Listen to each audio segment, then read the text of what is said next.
and he was crossing through an intersection, and a guy hauling lumber ran into his truck and didn't have any insurance. So he traded him this lumber for the cost of repairing his truck.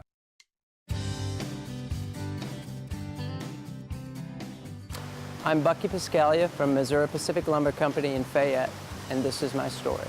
I'm a third-generation sawmill man. My grandfather started back in the 1930s.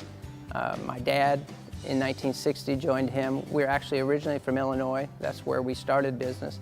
In 1980, my dad and I moved to Missouri to try to specialize in walnut. We're trying to do something that not everyone did, and there was more walnut in the state of Missouri than in the next two states combined.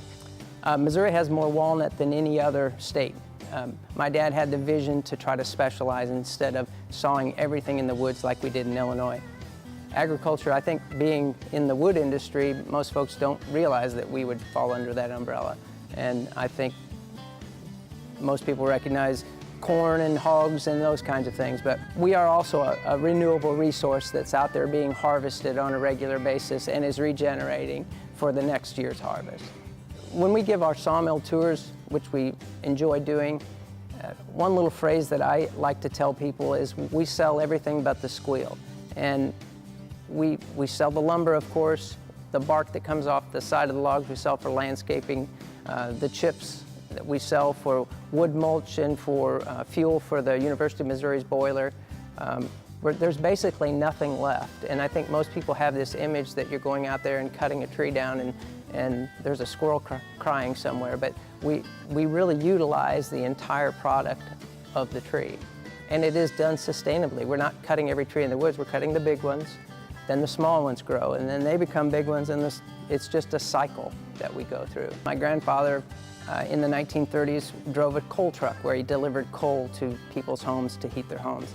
And he was crossing through an intersection, and a guy hauling lumber ran into his truck and didn't have any insurance. So he traded him this lumber for the cost of repairing his truck. And my grandfather thought this might be a better way to make a living than shoveling coal in people's houses. So he got his own little sawmill and started doing that. So that's kind of, we jokingly say our business was started by accident, and that's really the truth. I've had the opportunity to work with my grandfather down to now two of my kids work here.